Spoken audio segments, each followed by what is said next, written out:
talking about clothes because I be doing the most. Okay, we on. Hey everybody. Hey, everybody. Oh, we live. Hello. Hi. Oh, I can't We see a damn thing. Hmm. I don't feel like it's we're okay. live. we are. We are. It just the thing just came through. We are. We And are we have right. one viewer so far. Okay. That's probably me. It's probably us. Well, we can finish our conversation while we're waiting on people to get on. Right? Because Okay.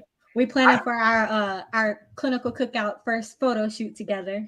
Oh my God. I do have a black dress. I will still bring that because I don't know. I don't know how I'm be feeling. So I'm still gonna bring it. Yeah, just bring multiple options. I Just got bring like a whole three. bunch. Yeah, I got like 3, 4 options. So Yeah. So that means I have to pack a damn suitcase. You bitches. You don't even want to know what I'm bringing, so just go ahead. Probably. That's why I'm gonna stick to the black dress for the photo shoot because I got a whole bunch of other stuff for the graduation day, like so much stuff. Oh yeah, because y'all are graduating Yeah, first and so then much. having to go. I forgot all about that. Oh my god. And y'all got your cap and gowns. Oh shit. Okay. Everything. they All got the everything things. going on. Don't mind us, y'all. We just talking about clothes, women in clothes. We got a Yeah, photo shoot coming up. we All got right. I clothes. guess I'll bring my big suitcase then. I got a Southwest flight though, so I can bring 2 bags free. Oh, Well, hopefully they Ash. ain't gonna lose my stuff. I Huh? like that, Ash. Amber, what size shoe you wear? 9, 8.5, 9 if I'm not sure. I was gonna be like, listen, I might need to borrow them orange shoes. I'm missing a red shoe. Where does a Ah, red shoe go? I'm a What 9. size yo. shoe do you wear? I wear a size 9.5 to 10.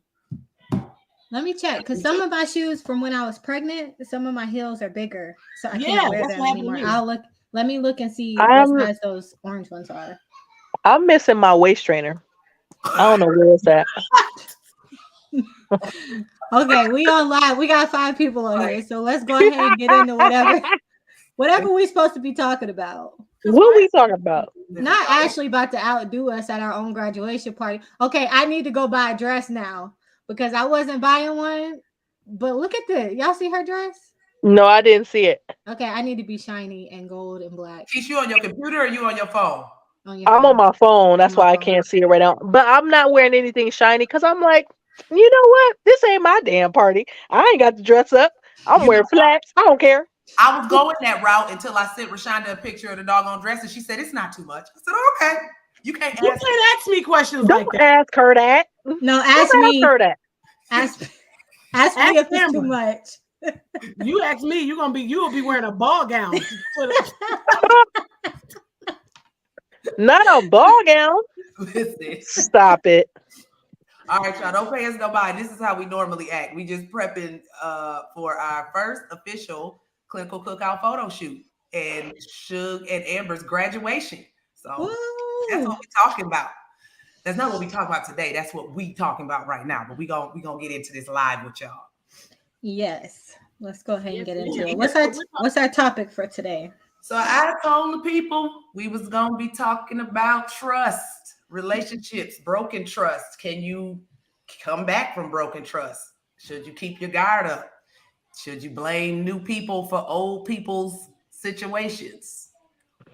I think I might even put on the flyer, does trust stem from mommy daddy issues? it can. That's a big one. Damn. Hey, Yeah. Court. That's my homie, y'all. Hello. Oh, her hat is cute. Show That's is in cute. that profile That, picture. That's cute, girl. all the Play, time. Mm. play. I like that. That's what I was Well, gonna wear a hat to grad. Okay, let me get focused. 'Cause I Like, seen that hat and it just I got an orange hat. I got an orange fedora in my closet. Yes. So, okay, we gotta talk about trust. We're gonna talk about that after. But trust issues. So trust issues can stem from mommy and daddy issues. I know somebody who literally went into their relationship and their dad cheated on their mom. And so it was like, well, you're gonna do this to me because my dad this to my dad did this to my mother. You're gonna do this to me because my dad did this to my mother. And people do put way too much of their parents' relationship in their own relationship, and their upbringing comes into your relationship because everything that we do, every issue we have comes from childhood. Agreed. Agreed. And I think it's hard to just say, people put too much of it into their relationship because that's where they learn from. like the relationships you saw is what you learned from. So that's what you think is normal most of the time. Like I talk to so many different couples about communication styles, and they don't even know we have two completely different communication styles. That's why we struggle. But my communication style is what I saw, and yours is what you saw. So that leads to those kind of issues. Yeah, and sometimes people aren't even aware of it. Like you do things that you saw your parents doing to your partner and you don't realize it until somebody points it out to you. So it's not like you're doing it intentionally to be rude or whatever, but like you don't know. Like that's just how you interact with people. And it can be problematic for a lot of people too, especially when it comes to trust and trying to build it or breaking it and trying to rebuild it. Just the way that people go about that, it's not the same. People don't look at it the same way. But do you think that trust can be rebuilt after it's broken? Not 100%, but yeah. Okay. I can give y'all two answers. I can give y'all my couples therapist answer, or I can give y'all, I can give y'all the real answer. You be saying you be having two different narratives? I do it. I'm honest with my clients about it too. That's not authentic. If you got two different, it's authentic for me because here's the thing: can trust be rebuilt? Absolutely, it can absolutely be rebuilt. But human nature, I just think the way the human mind is set up, it's like broken glass. You can repair broken glass and it can look almost perfect like it did when it was brand new, but it's going to be a crack, a small one, even a sliver of one still there. So you have to do some internal work. It's not just that person getting you to trust them again. You have to do internal work or it won't ever be the same.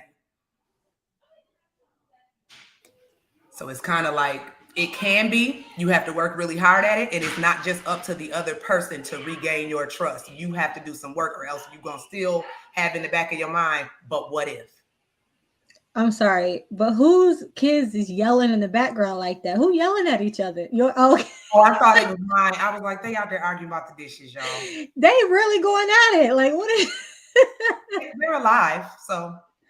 No, but I agree with you to a certain extent. I feel like I agree to a certain extent. Like I do think that it like human nature, there's also like behavioral principles that you can think about. Like if you ever heard it takes like 5 positives to correct 1 negative.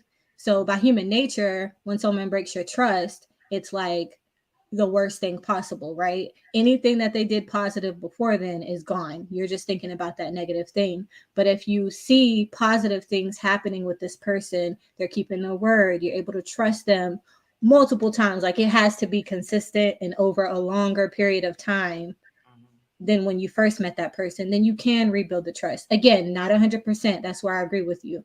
Like you fix the broken glass, but there's still going to be some moments where you're like, wait a minute. Like that don't seem right to me. It's a little fishy. But I do think that it can be if both people are working on it together. Yeah. We can't hear you. You muted. Are you muted or your mic? Mm-hmm. Can you hear me now? Yes. Mm-hmm.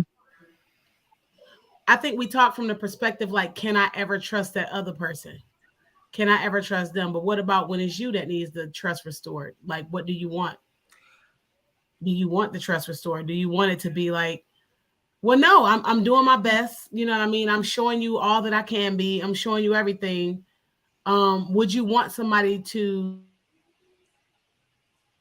Oh man, she's out. You're freezing. You gotta come in and go out and come back. Oh, there she go. I do. I can go out. Because you keep freezing. That's because these janky internet. Okay, can y'all hear me now? Yes. Mm-hmm. Yeah. Okay. So what about when it's you that need the trust restored? When it's you that made the snafu? When it's you that messed up? Do you want somebody to keep on holding you to your standard when you wasn't at your best? Or do you want to be able to show improve? And then do you want somebody to say, okay, I see you. I'm going to try to work on trusting you again. I want the chance to show improve, but the reality is that person doesn't ever have to trust me again. Like I'm realistic. You know me, Shug. You call me pessimistic all the time. The reality is they don't have to trust me. I can do all the things I can do to try to make them. You know what? My bad, y'all. I'm not sure why they came in here, but might as well add them to it. They cute. Anyway, yeah, I really think that I'm more realistic in that way. The person doesn't ever have to trust me again, and they might not. They just might not, and that's okay. That has to be okay because that's their journey. I can do all I can do, and no, I don't want to be held to that same standard, but I also can't expect for them to just trust me, no matter how much time has passed. If I'm the one that messed up, That's a hard question. So I'm trying to think about it. You're muted again. Keep muting. Who keep muting my mic? Nobody. I was just moving us around because look, I ain't know I could do this, y'all. Y'all see that? Yeah. I ain't know you could do that. I think it's hard for us to hold ourselves to the same standard we hold everybody else to. It's like you have everybody else up here and you like, nah, they gotta prove to me, they gotta prove to me. But then it's like, do you hold yourself to that same standard? Do you want trust after you messed up? I know I do. Like, okay. But I think apologies become with change behavior. And that's the difference. So if you trust in somebody, or if you lost trust in somebody and then they don't change the behavior, then no, you always gonna see the cracks. But if they're apologizing and then they're showing improving and they're showing you the behaviors and you could see and you could tell that they really trying, do they deserve the benefit of the doubt? That's always me. Like, does he deserve the benefit of the doubt? Do I deserve the benefit of the doubt? I want the benefit of the doubt if I messed up and I'm trying my hardest to get back. Yeah. Thank you, Chanel. It's my girl. It's my home girl. I think if it's me, like I feel like there has to be an understanding though that everybody deals with trust differently. So like I can't expect somebody to forgive me completely and trust me completely. But I do know that there are differences within people. So some people may like not trust you ever again. Some people may trust you only to a certain extent. And then some people who probably haven't had a lot of experiences with broken trust may start to trust you fully again. Like it's just individual differences. But I can't have this expectation. Like if I broke your trust, if I hurt your feelings, whatever it was that I did to you, that because I would be the person to maybe forgive you wholly. I can't expect you to do that same thing to me. So I'm gonna do what I can to show you that I can build your trust back, but I can't expect someone to react. I can't control that. So I guess you just control yourself, maybe. I don't know if that's answering the question. Are That's a we hard talking question. about are we talking about in context of relationships, like intimate relationships or all relationships? I mean, I feel like it goes in all relationships. Oh, I think so too. Yeah. Oh, I'm yeah, I set it up for all relationships when I put it out there. Friendship, okay. because people don't really pay attention to friendship breakups and trust issues. Yeah. Um, First of all, my hair is giving Shirley Temple right now, and I'm really trying to gather myself. Okay, that's number one. Ain't nobody even noticed that, Miss Me, Imaginary Audience. I'm noticing that Well, Miss giving Imaginary Shirley Temple right now. But you pointed it out. Like I'm like, nobody, what? nobody Why would would have I be seen on here looking like this? Anyway, No, the good um, shit lollipop. I won't be looking like this next weekend. So I ain't gonna be doing that. But anyway, I've gotten my trust broken both in relationships and friendships. And I think trust for me depends on who, first of all, who you are. And second of all, it depends on the level of disrespect, like the level of disrespect. Like I don't play that. Don't disrespect me, dog, because there is no way we could repair that trust. And even if we do get to a certain point where we okay, I'm gonna move different. Trust and believe that. I'm just gonna move different. You already showed me who you were. And that's it. Now, granted, I'm not saying people are perfect and can't make mistakes. I'm not saying that. But once I see that, like, mm-mm. And I get what Sugar's saying. I think there's a level of awareness that you need to have when it comes to like, okay, is this me? Like, how would I want to be treated in this situation if it were me? Mhm. Mhm. Yeah, See, I done some shit that I shouldn't have done, and I don't expect those people to forgive me at all if they choose not to. I'm gonna let it. I will radically accept a situation very quickly. Okay, and that's just that. I can't carry that. I done already forgave myself. I done already changed my behavior, whether they want to accept that or not, and I move on. And that's it. Like I don't got to wait. You know, I be trying to find my peace, y'all. I don't hold nothing. Nope. Bye. You know And see, why? I'm pretty close to you. For me, I think I don't give myself freely. I'm not a person that just gives everything. If I give you my all and I'm giving you my all and you break my trust, I have a very hard time bouncing back. That's Now, how I feel. I mean, and I understand when it happens to me too. The reason why I said, do you have the same standards? Because sometimes we be hypocrites. But if I give my all and you mess me over, and I've had friends do it, and I had it done in relationships. I have a hard time. Like I just don't bounce back easily. I told y'all I have a hard time with forgiveness too. So that, Right. that's very much a part of that, where I'm like, you know what, I don't trust you because now I see how you move, and then like you Right. said, I have to move different, and then eventually it causes the relationship breakdown anyway.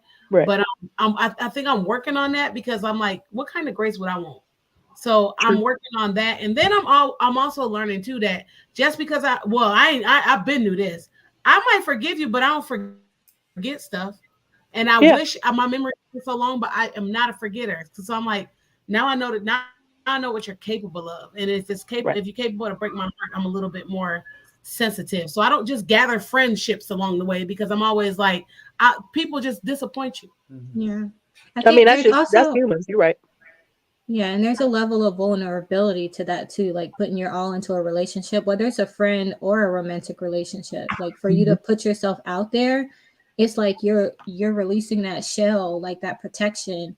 You're giving yourself to this person, and then for them to harm you in that way, it's earth shattering. It's like, yo, Yeah. really? And then Yeah. perception plays a piece. Hmm. Because if you think this person did it like out of ill intent or maliciously, like they did it to be to hurt you or to be mean to you, you're going to take that differently than if Right. it's someone that you think like maybe they didn't realize that they did that. You might accept that a little bit more. So Right. yeah, there's so many things that play into it. Right. I'm big on character. I'm Yes. big on character. Like I'm gonna watch you for a while before I become friends with you. Like we could be cool, but I ain't gonna come if I'm not gonna invest in you. I feel like relationships are investments. I got to see how you act first. I got to see what you doing around other people and how you move. And if you ain't moving the way I want you to move, I don't consider you my friend. That may be somebody that I associate with, but that doesn't mean you my friend. I have friends I've been friends with for 10 to 15 years and we solid. And if there is a situation that ever comes up with me or them, we know how to be adults and have a conversation about it, even if they did mess up. That is what I call like having a friendship. And if something happens and we can talk about it. But if you not, that's because I know their character. That's because I know them. I'm not asking for perfection, but I know them enough to be like, okay, we can have this conversation about this and I can bring this to you and you can bring this to me. How the hell is just me and you on here, Amber? Amber, What just happened? My bad. I didn't do That's, nothing. Oh, that's you, Shug. buttons? Why you pressing buttons? Keep your hand off the button. Shug, stop pressing stuff. Look, I was like, I didn't do nothing. I ain't touch it. I was like, why the hell me and Amber is on here? But yeah, No. anyway, that's just how I feel. I look at character too. Because if you moving slimy, then why the hell would I be your friend? If I see you doing some bullshit, like, But sometimes you girl, don't know. But Sometimes you don't some know. some I want you to don't. You you don't. I'll give y'all that. You don't know sometimes, but come on, dog. I'm friends with you for 10, 15 years. If you was to move funny, I would have known that 10 years ago. Correct. If you moving funny. Or if I see you in different situations. but that's Yeah. another thing. That now you brought up the situation of time. Too many people think that a lot of time means Right. you got to hang on to a friendship. And it Hey, I had to learn the hard way. I understand. and people, listen, you can know somebody for 10, 15, 20 years, but people change over time. The situations that they were in 10 years ago are not the situations they in now. So Yeah. they're changing and they're different too. Hmm. So time Right. for me is not an indicator of can this person be close to me? Because there's some people that I've met along the way that I promise you they would be there for me if I needed them. And my big thing is support from friends. Right. That's one part of character that I look for. Will you support me when I need you? Because I already struggle to ask for support. So if you're gonna be the person that's supportive of me, then we probably can be cool. We can be friends. But something Suge said, as far as I would want the grace, I would give the grace that I would want. Grace and forgiveness are fine. Grace and forgiveness do not mean access. And that's what I want people to know. You can give, you can show grace, and that does not have to have access to your life. Period. I agree. I agree. And you know why I agree? Is because the person I was friends with for 2 decades was moving funny the entire time. I just refused to see it because I was giving that person grace after grace because I was like, no, this my homie. Like, they would never do that to me. They would never treat me that way. I was too busy caught up into this person wouldn't move that way, but that person was moving that way the entire time. So I do like when Auntie Amber talks about perception and what we perceive to be okay because it's our friend, but really this person been funny all along. And my other friends was pointing it out. They was like, wait a minute, you friends with that person? I'm like, yeah. They like, but it happens. I learned, but I don't got no beef with nobody. But I do think when you said that person doesn't have to have access, and somebody told me this, they said longevity does not mean they're privileged to you. And I was like, ooh, that's good. So even though I love all my friends for 10, 15 years, if something ever happened and I will hope nothing ever happens. I've come to terms that just because I'm been friends with somebody for a long time doesn't mean they have to continue to have access to me if I don't want that in my life. And that's another thing. Can you actually have conflict with this person? That's a big thing with me with trust too. I should be able to disagree with you, and we should be able to have healthy conflict and still be cool.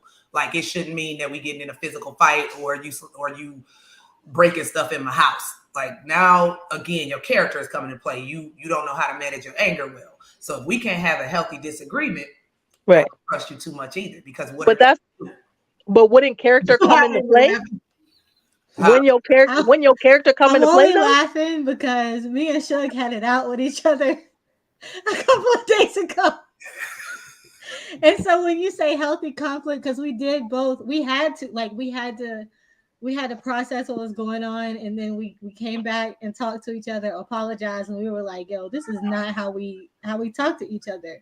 But that's friends, based on your character. You should be able to do that, right? But that's borderline, because we was going at it. We wasn't friends no more. Basically, like, I'm done with you. I don't even want to see you no more. Y'all both dramatic. You're both dramatic. Yeah, it was my fault. I was kind of dramatic. I was being real dramatic. But yeah. But see, it's good that's another thing. Deal with people who self-aware. At some point, you got to be able to hold yourself accountable. Like, I'm self-aware that I am this way. So it was me. Like, you should be able to do that.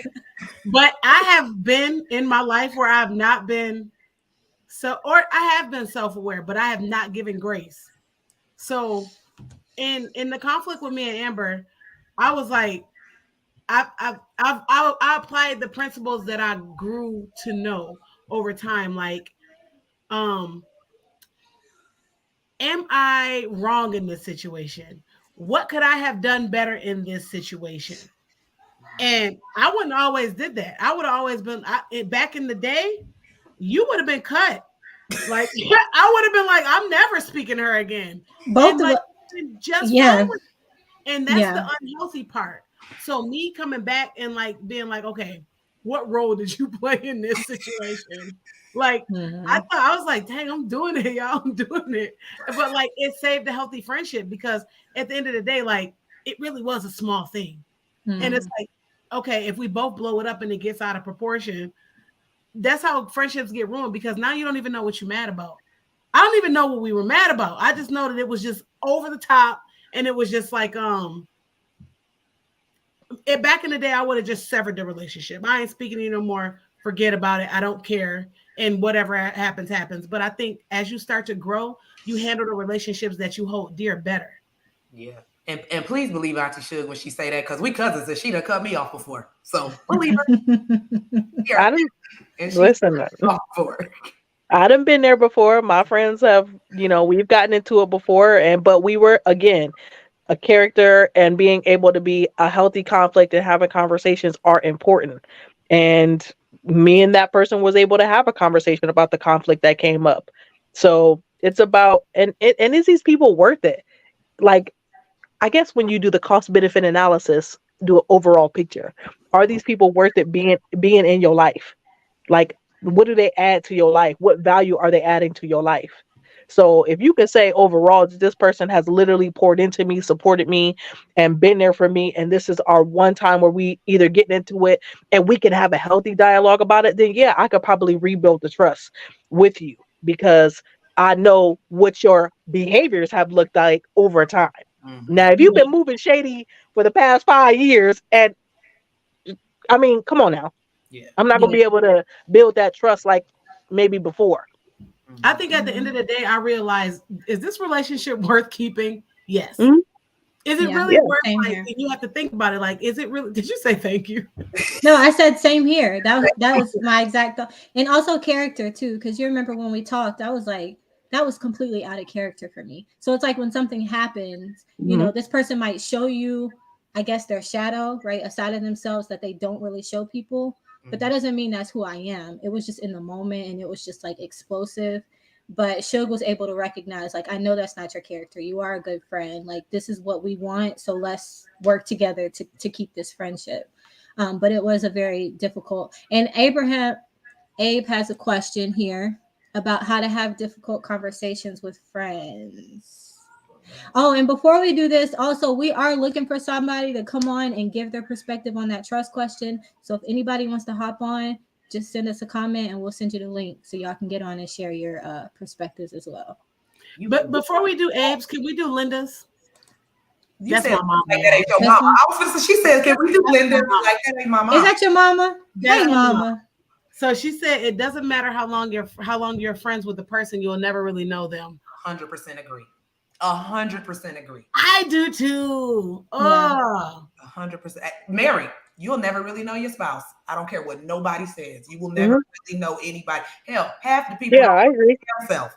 We learning ourselves over time. Yeah, You should okay know somebody else. and I yeah. think it's because they keep on changing. So, like, I think right now, I know my friends as they are right now. But one thing Amber did touch on was when that Shadow come out, because Shadow, y'all see Shadow. Shadow is like that person that come out when you like, who the hell is that? You like, where I that ain't come see her in a minute. It's been a Yeah. while. And I know me, I hide my shadow a lot because my shadow tends to run rampant down the street, and then I have to go gather it back up. So Not then I know rampant that down the street. people just will run. They will leave the house and go act the fool. Shadow And out here running like Sonic. yes, that's what it do. It's just be But- running down the street. But that's not the answer. It's not, but that's what happens though with my shadow. So I think that's a part of me that I hide, and I think that's part of people that they hide. So people send their representative, and while this might not be my representative anymore, there's still some representative always there because I'm trying to show up better. So even me being like, hold on, Amber, what's going on? Like, let's talk about this. That's me trying to show up better. When my shadow, that little demon inside, wanted to be like, you know what, I'm never speaking to you again. It's over. And so trying to like wrangle that thing in and not your best self, I think that's what keeps people hiding. Yeah, and we don't want to hide our shadow. That's what I'm saying. You don't want to run from it or hide it. It's supposed to integrate into you. That way you can control it, which is what you did with Amber. You with Amber in y'all situation, you controlled it. I did control it with her. It was there, and you let it out in some ways, but you controlled it, and you came back to the conversation and had the difficult conversation, like Abe is saying, like how to have that difficult conversation. If you don't have control of your shadow, you typically can't have difficult conversations. Yeah. Yeah, and I your think shadow can be. Oh, sorry. Go ahead. no. Go ahead. No, I was just gonna say your shadow can also be useful in some situations. Yes. So like even in this situation with me and Shug, like you don't want to get to the point where you just let your friends walk all over you. That's where your shadow comes in. It's like, hold on, like let's kind of come to an agreement where we're not just stepping all over each other and like So your shadow comes in to kind of help you process things like that, but you don't just let it get out of control where you're trying to control the whole situation and get like that. Right. I think one thing is an altar. Can is a be. what? It's an altar. It's an integrated one, though. It's an integrated one. It's not your alter ego per se, but it's a part of your overall ego. Yeah. You know, one thing I always see that misses from like conversations like these when we talk about trust being broken, I always often never hear people say, like, admit that they're hurt. Like, just say you hurt. Like, just say it hurt me. Like, you hurt me. And I don't hear a lot of people like admitting to that they were hurt. They end up like saying something mean or lashing out, or just say you hurt you. Like, I'm hurt. Like, you hurt me. Like, you don't want somebody who you care about and been friends with or even in a relationship to hurt you. And you know that shit hurt. So I'm just saying, like, it needs to be a more vulnerable conversation. And I don't feel like sometimes people are vulnerable. They tend to react before they become vulnerable because they don't want to, that whole shadow person comes up and they ready to be on the defense, which makes sense in some ways. But I think it's okay to admit that you hurt too and that that person hurt you. I know I've had difficulty saying somebody who I trusted hurt me. Instead, I would just withdraw, not say nothing, cut them off. I'm You sorry, cut me deep, yo. You cut me deep. I cut You know deep. what? You right though, Auntie Keish. I struggled with just admitting I was hurt. I should Auntie should don't know exactly what I'm talking about. I have a childhood friend. Now we done had our fallouts, the up and downs. She was in my wedding, and because we had issues, Let your shadow run free. didn't even invite me to hers, and I was so hurt. I was Mhm. like, "Wait, what?" I was like, "I didn't know that we had got to that point. Like, what actually happened?" Shonda didn't care. She didn't care. But me, I was hurt. I was hurt because you can't. We've been friends since preschool. Like that didn't make sense to me. But I covered it. I was like, "F her. If she don't want me there, I ain't Mhm. be there." Like I would not just say that really hurt. Yeah. Yeah. And I noticed that in our community, we will go straight to fuck them. I ain't talking to them no more. I ain't dealing with them no more. Forget them. Instead of just saying, like, this person hurt me and I'm really hurt by what happened. But my first emotion is not pain. It's anger. Mm-hmm. And Which is normal. that's the hard part for me is that Mhm. it takes me a while to realize, dang, that did hurt. Maybe years sometimes. And the first thing, hold on, hey, my joy, hi Tasha Mack. Um, the first thing I go to is anger, and that's sometimes how it is. Like, I know I'm a lasher outer. I'll be saying all type of crazy I stuff. don't think it's wrong in order, Suge. I don't think it's wrong at all as to what order you go in. I just think that that's just a piece that sometimes, not all people, but majority of us, specifically Black folks, don't ever want to say because we've always been taught you need to keep a hard shell on, you need to Be conceal it, or you strong. need to show it a different. Yeah, be strong. I don't think I don't think it needs to be in an order per se, but I do think it's just something that I don't ever get to hear from the conversations when we talk about, like, okay, this person did you wrong, but do you really feel hurt by it? And they be wanting to say that, but they don't come out like that. Mm-hmm. Oh, can I teach? Can I say something that I learned in marriage counseling today about that? Go ahead, Come girl. on through. Teach us something. Because yeah, it is it's very difficult. So one thing I learned is about this, the safe space, right? Feeling Mm. safe enough to tell somebody Yep. how you're feeling if your feelings are hurt, especially that, because that's vulnerability. So if you have somebody who has broken your trust or who has said something mean to you in the moment or whatever it is that hurts your feelings, you're not going to feel safe enough to be vulnerable with them because emotions Right. are heightened. So it's not Mhm. always about like what you were taught, but it's like in the moment I am not Hmm. going to open up to you and tell you hurt my Yep. feelings because you in my face acting crazy, moving some kind of way. Like I'm not. So if each person is very mindful about the type of space that you create for other people, Mm. then other people will feel comfortable with opening up to you, and then you would be able to do that with them. But the problem is we don't all hold each other accountable to do that. We don't all try to create safe spaces. We get mad and we just say stuff, and it just doesn't work out very well. So I would Yeah. encourage us all, Yeah. to work on that. Be Mhm. somebody's face. Yeah. I mean, and that's hard to do sometimes. I will say, for me personally, it's easier to get past being pissed off than being hurt. If I'm pissed off, I can get past being pissed off and angry. Yep. If I'm hurt, Yep. oh, it like I'm done if I'm hurt. Yeah. Hmm. Yeah. Yeah, Yeah. and Joy And says because you want to defend yourself. yep. Absolutely. You're in Yeah. defense mode. Yeah, of course. You don't want you can try to let your guard down. But I will say, and I'll be honest, and this is for me, that when I got hurt by the people, several people in my life that I got hurt by that I thought I trusted and would never have me in a situation that I was in, it changed who I was as a person. And I didn't think that something like that would ever change me because I never saw myself there. So I trusting somebody and the trust being broken can change you. Now, I'm Ooh. not saying all people, but it can change you. Like, and I did not know something like that would move me like that. I didn't know. So it depends on who it is and how much this person is, basically like how much weight this person has in your life. Mm-hmm. To Oh, me. Yep. You know, Abraham said how to have difficult conversations. And one Mm-hmm. thing Joy said is because you want to defend yourself. And I'm about to integrate those two.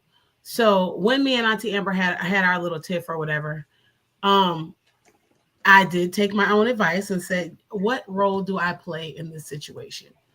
And y'all know I joke a little bit, go a little too far sometimes, most times.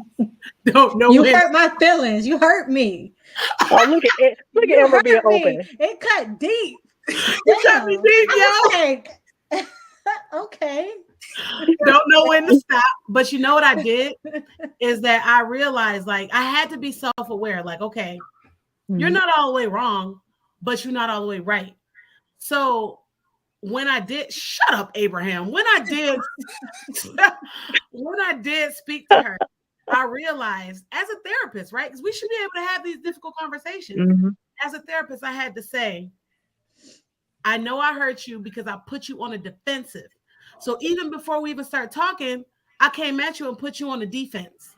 So at once you put somebody on the defense, the conversation can only go down from there. Because now, like Joy said, you want to defend yourself. And Mhm. so there's nothing productive that's going to come out of that. And so then I had to say, you know what? The first of all, I'm sorry because now I want you open up to be vulnerable enough so that we can talk about what's going on. And that's how you have difficult conversations. And are they difficult? Yeah, but if the friendship is worth it, if the relationship is worth it, if the marriage is worth it, then you having them or get out. Because otherwise you're just going to keep on hurting each other. and see, you bringing something therapy wise into this. You just described one of the four horsemen, Gottman's four horsemen. The only way somebody is going to go to defensiveness, which is one of the horsemen, is if they feel attacked or criticized. If you criticize somebody, they are going to defend themselves, especially if you're attacking like their character and who they are. It's like, no, I'm not about to let you do that. I'm going to defend myself. I'm going to speak up for myself. So you have to realize if criticism is removed, we don't get to defensiveness. And the only way to do that is to be internal and point inward. Like, what is my problem here? Like, I'm upset because you did this, or I'm upset because you said this instead of you raggedy. You shouldn't, like, don't go attacking that person because now you've criticized and now they have to defend themselves.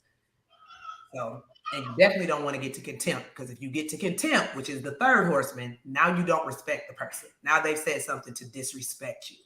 And it's hard to come back from disrespect for people. Yeah. And I think that's true. So it is. I mean, there are difficult conversations. I don't have a problem with awkward in upper room either, though. Some people just do not want to have difficult conversations, and I'm like, oh, we going here? That's me.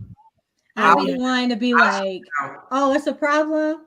Okay, do you? And I'm good. I'm gonna go over here and just like relax and like let whatever happen. I really hate conflict. I freaking hate it. The thing is, I don't hate it. I just hate hate it it. in certain instances. Like, I can be in an awkward situation, somebody else's awkward situation, like a couple in therapy arguing in front of me, I'm good. Somebody else arguing, I'm good. It's when it's about me, I will shut down. I'll be like, nope, I ain't even, nope, whatever. I'm straight. I don't want to talk about it. And it's like, no, you got to talk about it too. Yeah. Yeah. Yeah, Well, Venetia, she with me. She says she hate conflict as well. See, I ain't the only one. I Oh, hate I it. don't. I don't hate it. I don't hate it. with I Huh? was What'd you too. say? hate conflict because of how they view conflict or have seen conflict. So that's why they say they hate it. It's like, I don't want anybody mad at me. I don't want to be yelling. I don't want to be, they don't realize you can have healthy conflict without all the things that are really maladaptive to the conversation. Or it could be they hate the way it makes them feel. Some people it makes them anxious. They don't want to be involved in it because of the way it feels inside their bodies or inside their mind or what they've seen growing up. Yeah. Like some people just don't like it internally. Yeah, it puts you in fight or flight mode. You stressed. I don't like neither one of If them. there's conflict, I don't care enough. Like, I just I done been through way. Listen, how I see it, I've been through way too much for me to care. If you in conflict, you beefing by yourself. What rapper said that?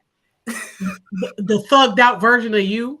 Yep, they said if you're beefing by yourself. That's how I be saying it. You beefing by yourself. That's how I look at it.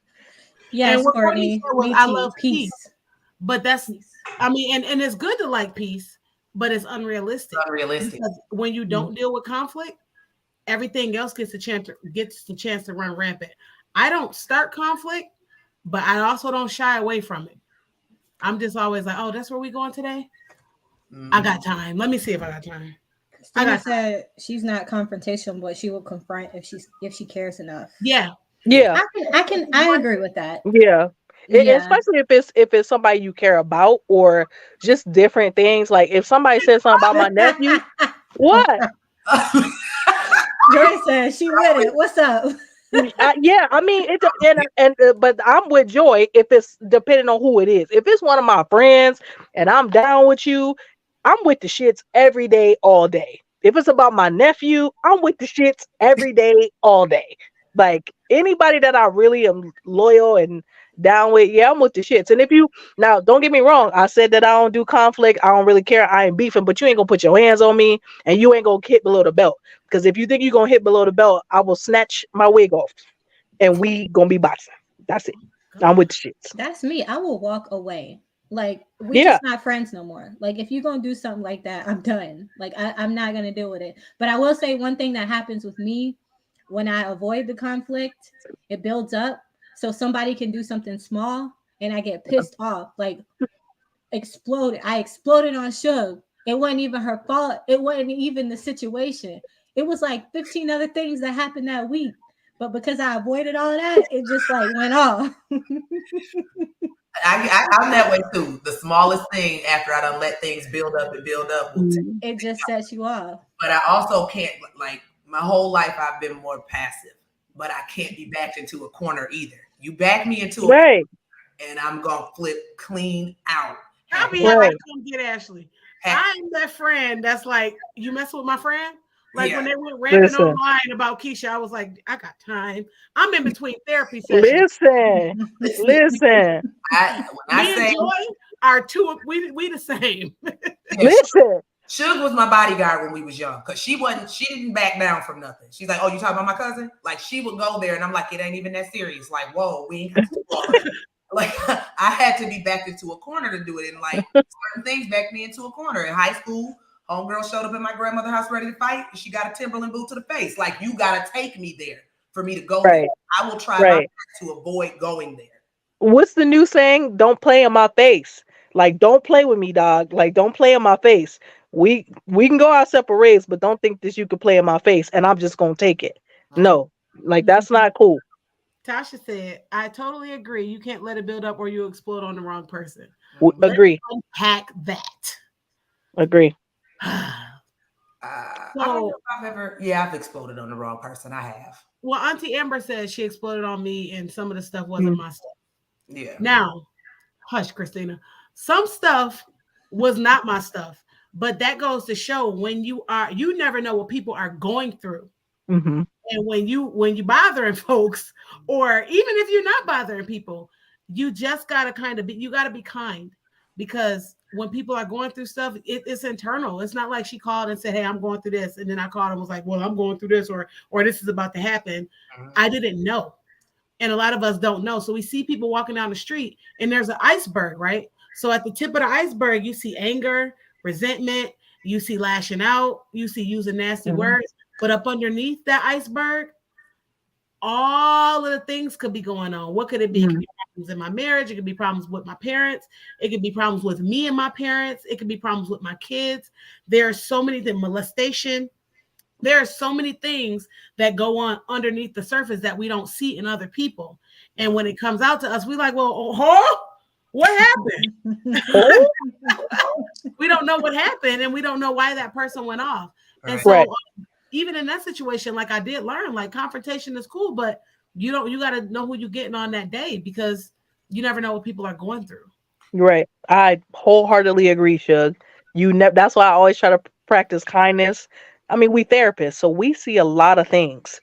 And I I'm a firm believer in you never know what somebody is going through and what they battling. So watch your mouth. Stop playing with people. Stop playing in their face because you never know what somebody gonna do. Mm-hmm.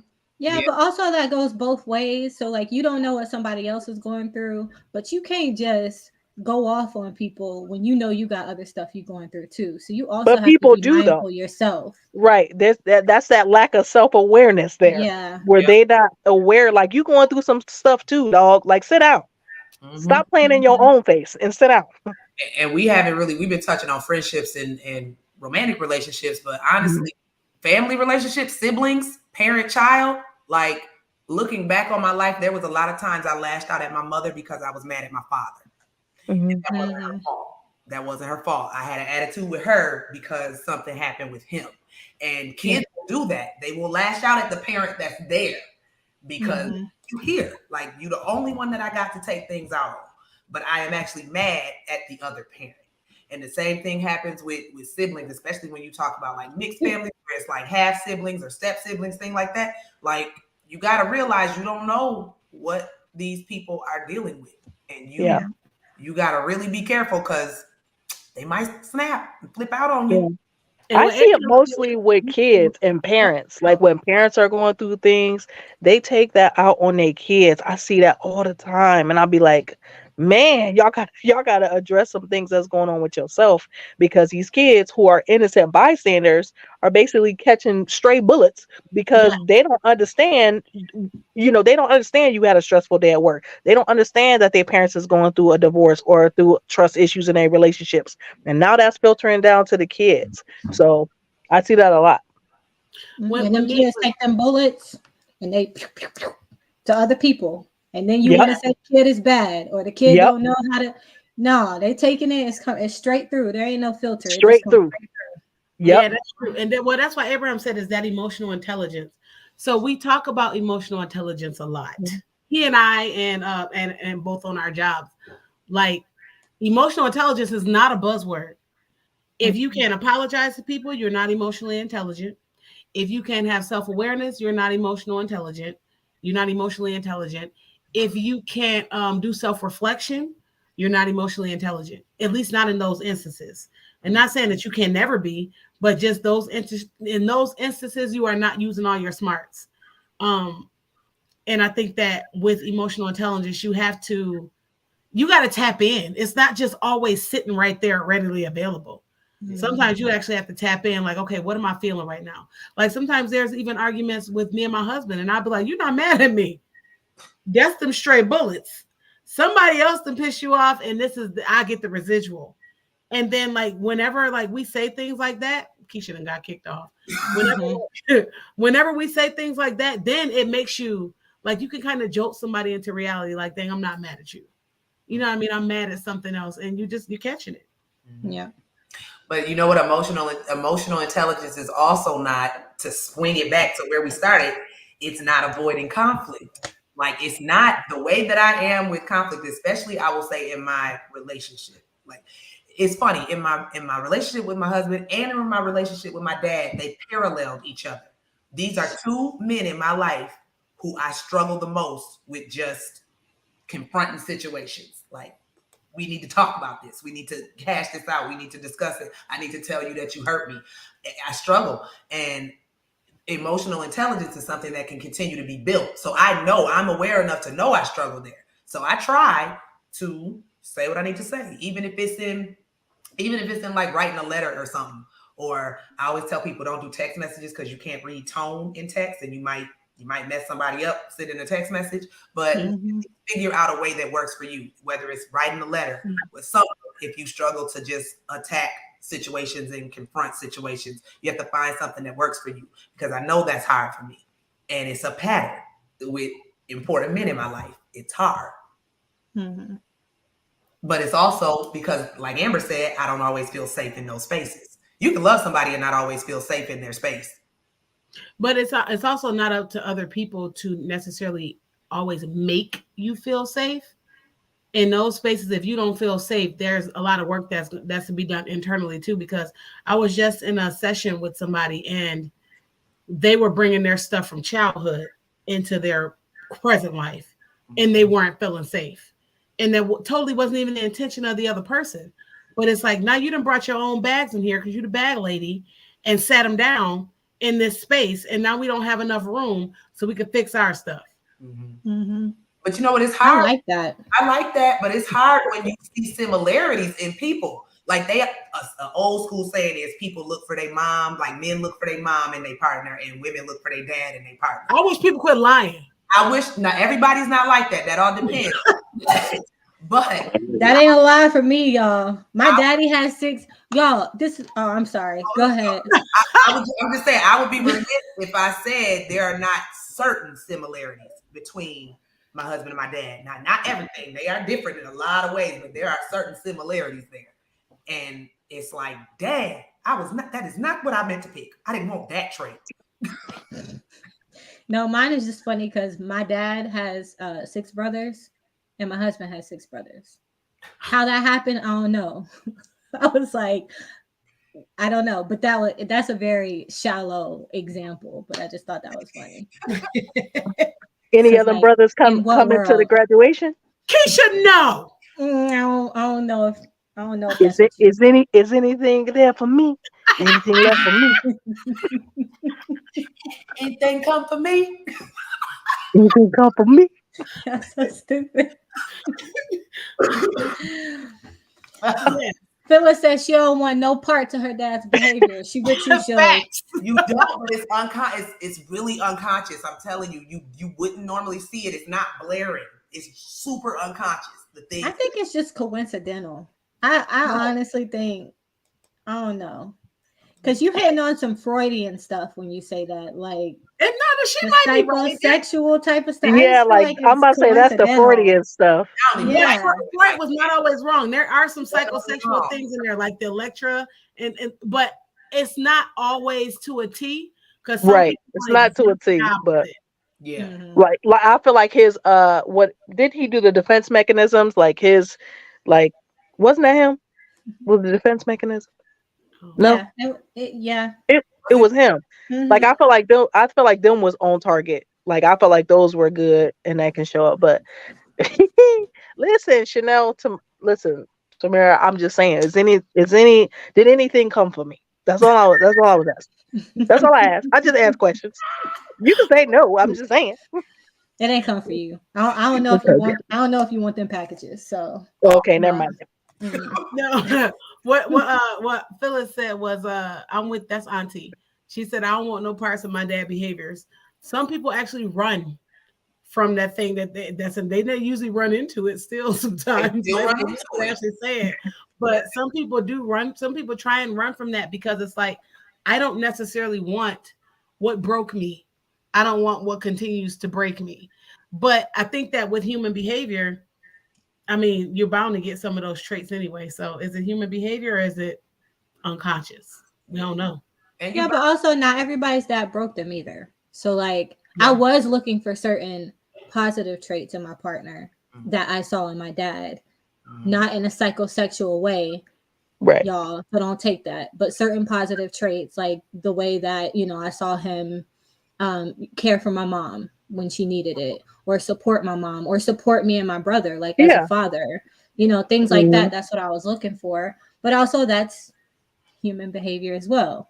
Yeah. So I wasn't looking for my dad, but I was looking for some of those things. It's just so weird. It is. And I think people also have to realize you can look for all the good things, but you're going to meet a flawed human. It's going to be something off about them, something wrong, something with their behavior or the way they interact, the way they communicate. That's not going to be great and perfect. So you also have to recognize what flaws are you willing to accept and deal with.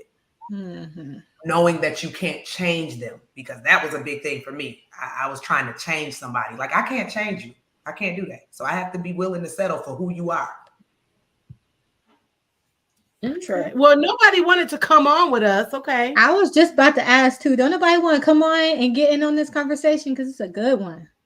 Folks be camera shy. I'm surprised Abe didn't want to get on. Well, he always want to get on. He could have just walked in the room and got on. He could have just walked in the room. Suge ain't gonna let him take her shine. He ain't on it. Well, I got another question. What tips do you all have to diffuse a situation that you notice is escalating? Oh, that's a good one. Escalating between who? That depends on who escalating. Because if it's a Karen and she doing racist shit at the stove, I'm gonna let the shit escalate. I'm with Keish. I'm just saying. Okay, I in was your just asking. relationships with people that's close to you. So let's work on conflict resolution. Keisha clearly needs to be in my class on Friday. Karen at the grocery. What? So yes. It be all over TikTok. I'm just saying. Like No, I would just let you it just escalate. pulled a shug. You just pulled a shug. Nope, You we right. not doing it. We're not doing that. You're right. No. Okay. Bring it back. So Keisha needs to come to my conflict resolution class. I do run a conflict resolution class. Okay. So Oh, Okay. he You and someone else, elaborated like a there. coworker. Mhm. Ooh, I got a good example for that. I mhm. got a good example. So, back in the day, I was working at an agency where actually this specific employee was a bully to a lot of people in the agency. And like the agency really never did anything about it. This person could just be just outright deliberately disrespectful. Well, something happened and I was her next target. I was her next target. And she bullied me for like 6, 7 months. And I couldn't say nothing because I was getting in I was in my master's program. And so I know like escalation thinking back now, Keisha now would knock her old knees in. But I mean, at the time, Did you say knock her old knees in? What? okay, let me be serious. At the time though, I didn't do anything. I didn't react because I had something to lose and I wasn't doing that. So sometimes, so obviously now I'm a different person. So I don't know because she done dug at me for so long that if I seen her, I don't know how I would react. But at the time, I will say in that situation, I did not. I didn't react. Let's just say that. So it was escalating, but I didn't react. And luckily for me, like everybody else knew who she was in the agency and knew her MO. So they weren't surprised by her behavior. But for me, I did not react in that situation. But now she catch me on a bad day. But I probably wouldn't do anything because I mean you honestly gotta think through. And I always think about what Suge said. Is this my stuff or is this their stuff? Like I ain't got to take this on. I ain't got now let me clarify. I ain't gonna let nobody play in my face. But I ain't got to take this on. If you escalating, it's because some shit you got going on. It ain't got nothing to do with me. Mhm. But I mean, to me, I would not react. Hopefully, now I would not You know react. what I do? What I do now? Now, the old me before I was reformed was just I was escalating it too. We was gonna climb up the hill together. And will. Now, yes, now I'm more so like let's awkward up this room because you're making it awkward for me, right? So now Right. I feel awkward. So let's take it there. Because a lot of times, microaggressive or narcissistic people at work, they do that because they can get away with it.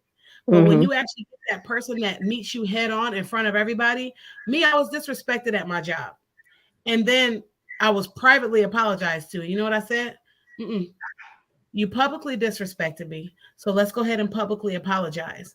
And it was awkward, not for me, because I don't mind awkward situations. But for that person, I was like, are we doing this today? Because what happens is microaggressive people or passive aggressive people, they like to say their little thing, hit you, and then keep on scooting by.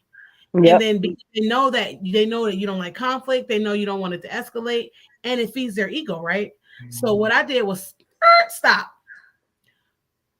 Are we doing this today? Because I guess I got time now. And then when you do that, then they're taken aback. So I professionally diffuse the situation. And then Mm-hmm. I like to remain professional so that you can see we're going to have this professional conversation. I'm not going to get out of pocket because that's what you want me to do. And I'm not going to stoop to your level. But what I am going to do is I'm going to give you this nice little read. You're going to read this book. and this might not be a book that you like at the end of the day, but it's going to be a professionally ugly book to you. So I had something said to me. It was pretty racist, and I said, "Are we doing this right now?" And then he just kept going, and I was like, "Okay, why would you say something like this when I said something like that?" So if we're talking about occupation, why are you talking about race?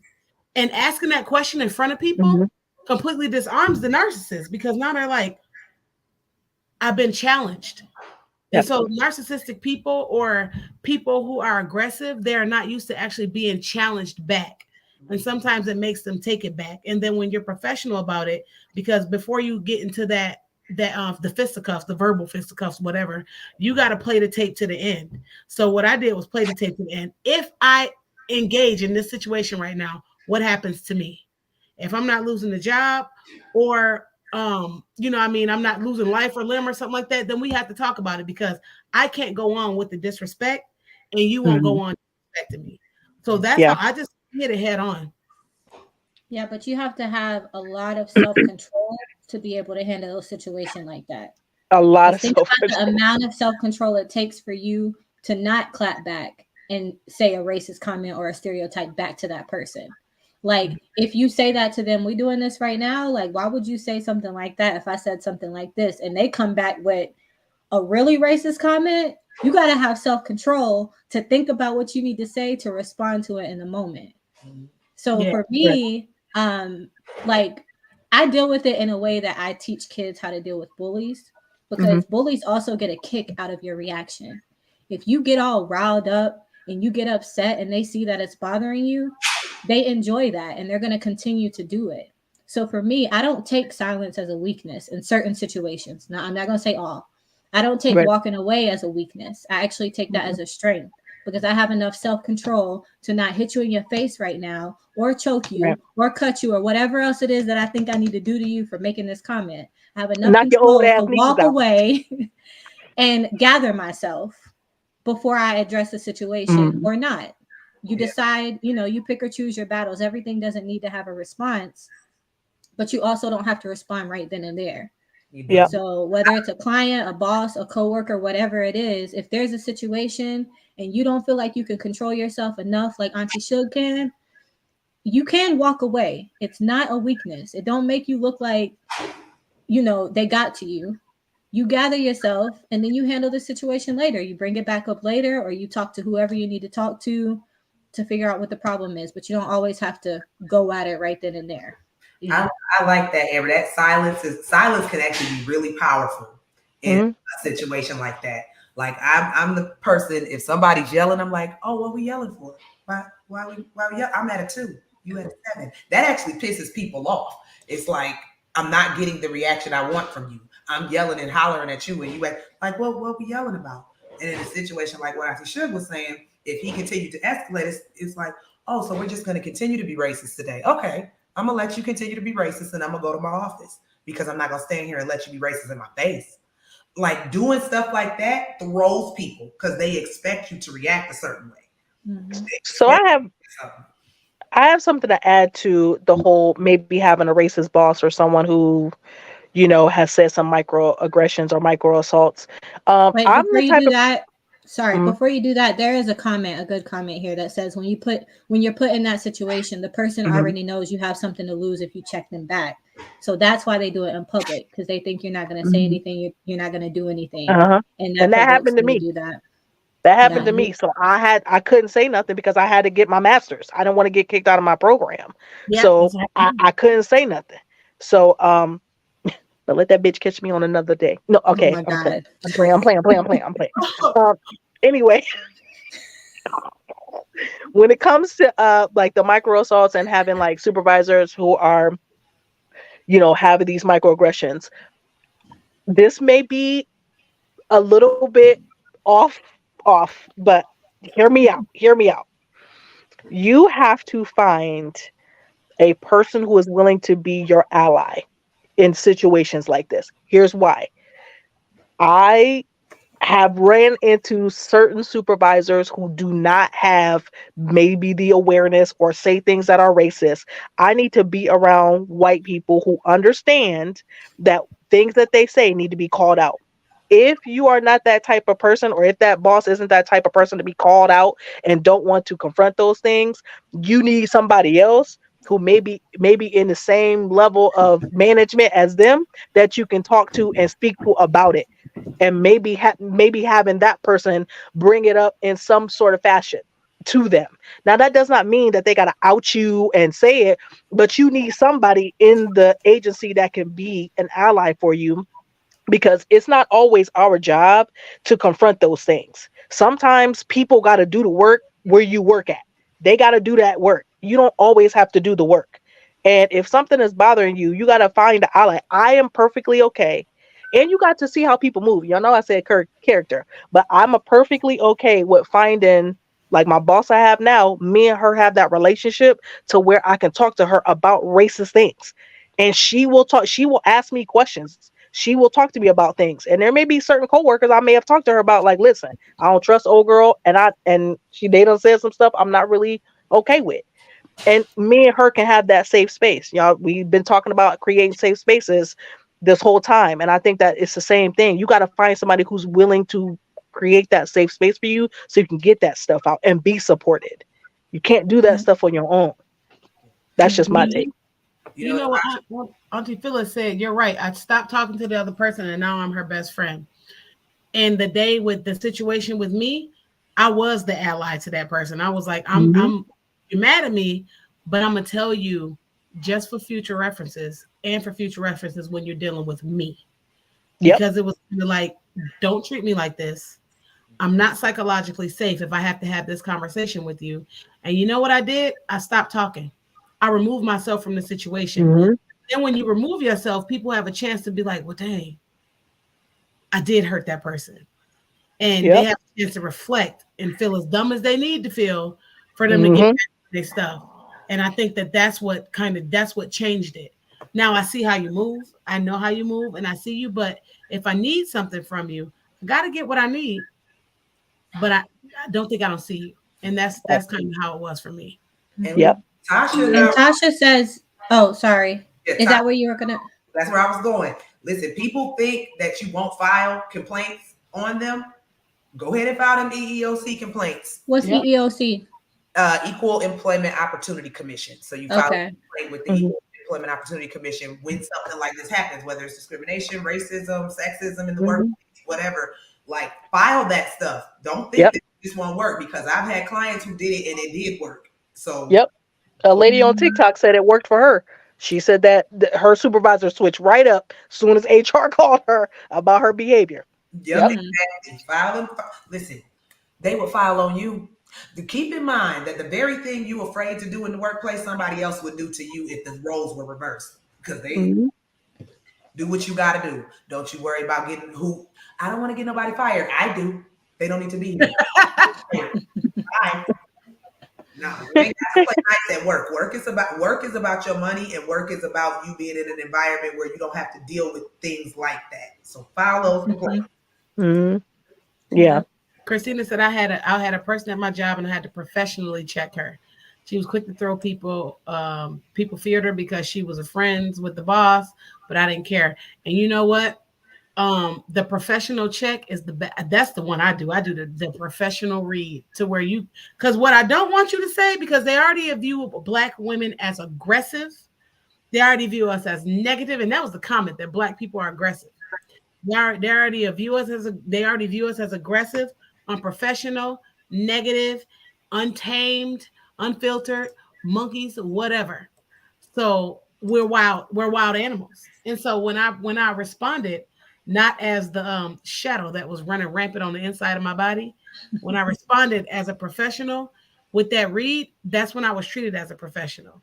And you know what I said? I said, if I was aggressive, I wouldn't even be responding like that. But I'm gonna go ahead and let you sit with this because apparently I'm not the stereotype that you think that I am. And that said a lot. And that was somewhat silenced because I could have been the EOC and I could have did all of those things, but I was just like, I'm gonna let you sit with it because I know you're coming back. And then Mm-mm. that's what happened. And you know what? Maybe I was the first person to show him, wow, I never seen this in these kind of people that I think are aggressive. I've never seen this kind of behavior before. I don't know. It's not up to me to teach you, But since I needed some stuff, I just had to, I did what Yeah. we typically do. I I love that. I do, but then a part of me, it makes my ass itch because why don't we get to be fully human? I'm allowed to be angry when the situation calls for it. To hell with being professional. You come at me the wrong way, I'm allowed to get angry. I'm allowed to be aggressive when the situation calls for it. It's almost like we are not allowed to be our fully human selves in these situations because, oh, that's already what they think of us. What, that I'm a human being? That I get angry? Like, that is okay. And it feels like, even with that, like I have to be professional. I have to say it the correct way. I have to do this. Like all of that stems from, sorry if I'm being the woke auntie right now, but all of that stems from a white westernized mindset of what those things are, That's what true. professionalism is, and what it is to be in a space and be civilized. And I'm like, but I get to be human too. I get to be angry. You say something racist to me, I get to pop off. I can choose which way to be because I'm a human being. It's not And fair that's that true. Black people, we have to always have our guard up and say we can't act like this. I And It's don't. not, You know it's what not I do? it's not fair. But You when you need something from somebody, you better make. For me, I need something. I have a need that I cannot right, get met anywhere else, and right. I will be That's dumb. different. Yes, That's but the different. that's That's question, different. That's but the different. question comes into play: how far are you willing to go? Like, how is there a limit? Is there a limit that he would have went too far where you wouldn't have cared about what you needed? Because there's a Well, limit to disrespect. you know what I do, Ashley? I let white people beef with white people. That's what I do. I'm so cool with my supervisors that I let them do the fighting for me. That's what they supposed to do. That's what I expect for them to do. When somebody try to come at me sideways, now granted it's never happened, but there has been some things that have come up where somebody tried to check me in an email about something, and my supervisor was like, "Do do do do do." Miss Smith or Dr. Smith ain't doing nothing, and it's I didn't say not one word. I don't have to, and I'm not going to. Them your people. Get your people. I'm not saying nothing. that's true. But you know what Abraham said? He said it's difficult to navigate when the person is holding something over you Mhm. that Which is you need to succeed in life. Yep. and that's to his point. That's to his point. I'm not going to allow you to get me out of character and I'm the only Negro around here. I'm going to let white people beef with white people and I'm going to let y'all talk about it because you won't see Mhm. me saying anything unless I really do have to get out of pocket because you don't want to see me get out of pocket. So I let my supervisors and them handle it. I don't even say nothing. I don't even respond back. Nope. I agree. Chanel says, I think we put ourselves in a box of believing that we can't get our needs elsewhere, so we play nice with massa. I agree with what Chanel said. That's generational trauma. That's intergenerational. That's just trauma that's been passed down. But I'll tell y'all, I'm in a situation in Louisiana where there's one. First of all, I'm the only black Yep. ID in Louisiana. That's number one, and not in Louisiana, in Shreveport, In both of them. Shreveport. And that's number one. Number two, there's with the program that I'm in, there's not a lot of people who can supervise me. So Mm, whereas when I was a counselor, I can be supervised by a plethora of people. As a budding psychologist, you cannot be. right. You So, can't. with that, and being a person that's probably not even going to be here, and like having a limited time to get what I need, I had to play nice with Massa. And Right. not even play nice with Massa because I showed him who I was. Like earlier, we said silence is paramount sometimes, right? But I did a professional read and then gave you silence and then still got what I needed. Because there's also, I want to go off, pow, pow, pow, but my pow, pow, pow is not flapping off at the mouth. Mine goes further. So there's a point where you either are stupid or you're not. And I'm Yeah. not stupid. And those, And I mean, also but there your situation is different, Shook. Like you are, like that's a whole. You have a whole different situation brought up. Like that's different. That you It's have to situation. do those things. Like it's definitely situational. So if you know your time is limited and you have to get this amount for this before you move on to the next, that would make sense. Like okay, what's the best option right now? Right now that I need to make that's gonna get me further. Like I'm not gonna be here the whole time. So what do I need to? What decision do I need to make right now? So that makes sense. That makes sense for you. Yeah. Yeah. Yeah. Yeah, and I was just gonna say that there, and it's not fair. It's not fair at all It's that we not can't be our authentic selves. Nope. But the reality is that there are still societal norms, and if you go too far out of those societal norms, you're gonna lose your job. you're going to lose whatever it is that you have in the moment because you're not falling in line. So if you can afford to lose your job, and if you can afford to go against the grain, absolutely do that and be your authentic self. But some people Mhm. just can't afford it. It's not fair. That's what oppression is. You can't Mhm. afford it. And so you have to fall in line. You can't be yourself. You have to be professional in a lot of different situations. And you have to just kind of lay down when you don't want to.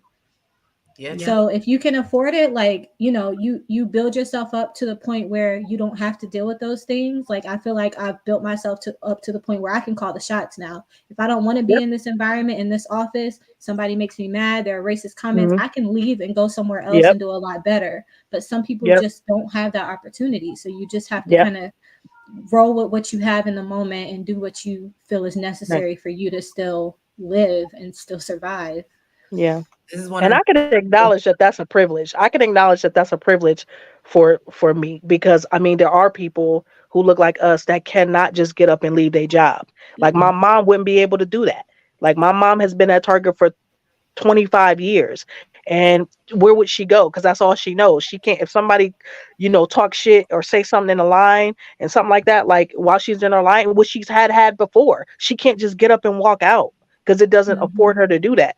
I mean, that's why she got two daughters, but that's not the point. The point is that she can't get up and do that. That's the point. Yeah, we have to recognize our privilege because I was sitting here thinking, this is why I'm happy I'm in private practice now. Yes, I Hmm. have a supervisor, but I don't answer to anybody. This is my Right. business.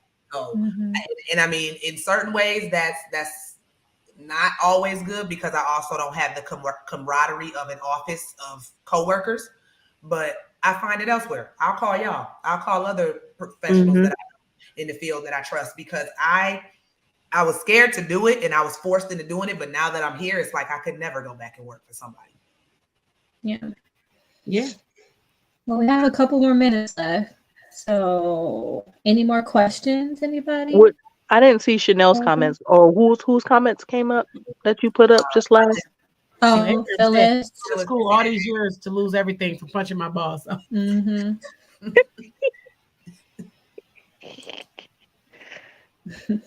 You You're didn't. right. You didn't. Right. I ain't It's, trying to do all that. I it's ain't trying to do all that. I mean, but well, no, part of me always think of that. That's actually I actually get very I always get caught up when it comes to that. Am I willing to risk and lose everything when it comes to advocating for my people? Like standing up for what's right. Am I willing to risk that? Yeah, I am. Like it just depends on the situation. If I see somebody, you know, getting disrespected, racial things or whatever, even if it's out in public, I'm standing up for what's right. You know what I mean? Like some people aren't willing to do that, and that's okay. There's some people who are, and I'm one of them. I'm willing to do that. If I seen an officer acting inappropriately, gunning down some black man or black boy, yeah, I'm stepping in. It don't matter. I'm not even gonna think twice about it. And if that means losing my job, then okay, yep. okay, And you I'm know, okay with that. this is why it pains me when I hear people say, "Well, we ain't our grandparents, we ain't our ancestors." You're right, because you punks compared to them, because they was willing to go that mile. They They was sure were. they was willing to lose a lot to make sure that our people made it. This Black History Month, and like that's something to think about. Our ancestors were actually really strong. They dealt with a lot. They allowed a lot to happen to them, and they literally fought and were willing to risk their lives and their jobs and their livelihood to do that. Yeah. So when I mean, I'm people, not saying that everybody got to do it. I'm not saying everybody got to do it. Not everybody's comfortable doing that. That's okay. But I had already made up my mind. Like, I got a 4-year-old nephew. Tamir Rice was killed at 12. You best believe I'm losing my job because I'm at that police department. You better believe it. I'm going after whoever it is. I don't care. Like at that point, I don't care. And I said that, and I told myself that I really had to get in that mindset. Like, if something happened to your nephew, if a person walked up and said something that was racist to your nephew, are you willing to lose your job? I am. I am. Absolutely. Chanel had something good for sure. He said you should advocate for additional ways to get the supervision that you need. Technology has come too far for us to be limited based on physical location. And I do agree with that.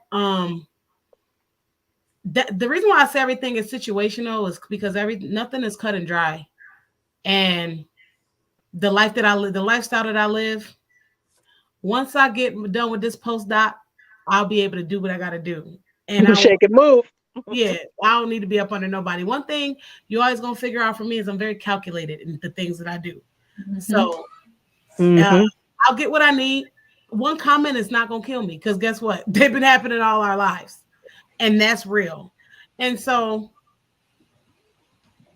yes, change it for those coming after me, absolutely. But in order to change it for those coming after me, I gotta get what I gotta get where I'm in. I gotta position Yeah. myself to be You able got to to do make it. it through it. Yeah. And also, all the white men on the APA have to, you know, croak Yeah. for us to make a difference in that. Because for our field right now, you have to Yep. do these things in person. You can't Yep. do your supervision online. So, you Yeah. know, some of them people Yeah. need to go on, scoot on out. Let us get our representation in there, and we can make some Right. changes. And to Chanel's point and to Sugar's point, there are people who are advocating for APA to change their system. There's been an old system that's been going on, and it just doesn't fit for what's going on right now. So people are advocating for those changes to happen to get more minorities and representation, and for it to be equitable for everybody. Like there's not me, Suge, and Amber are only a part of 4% of Black psychologists in the country. That's it. Like that's it. Are we though? For real? Yeah. Yeah. Oh, I I just can't said see. I'm one in 2 cities. I'm Yeah. one person with The a only side. one around here I'm the too. only I think I'm the only PsyD of my county. Like well not Mhm. Columbus, but in like Canton. I think I'm the only PsyD, Black PsyD in the county. Mhm. Yeah. It's not. Yeah, it's You can't definitely. find us. Not that many. Well, that's So dope. yeah, We doing a damn thing, y'all. Yeah. but yes. So what to Chanel's point, what we are as advocates. What we Mhm. gonna continue to do is advocate. I even advocate in other ways, and even in this way. So it's all coming. But I'm kind of disappointed because I wanted somebody to step on live with us. But you know what? We got a lot of love tonight. We Um, did. y'all hear them kids? We got a lot of love tonight, and a lot of people really showed up. And obviously, this is something that people needed to talk about. So, Yeah. I mean, Thank we y'all. appreciate it. All right. Yeah, Bye, y'all y'all. funny. What y'all about to do? Oh my All God. right, Suge. Well, All right. bye, y'all. Bye. Bye. Bye-bye.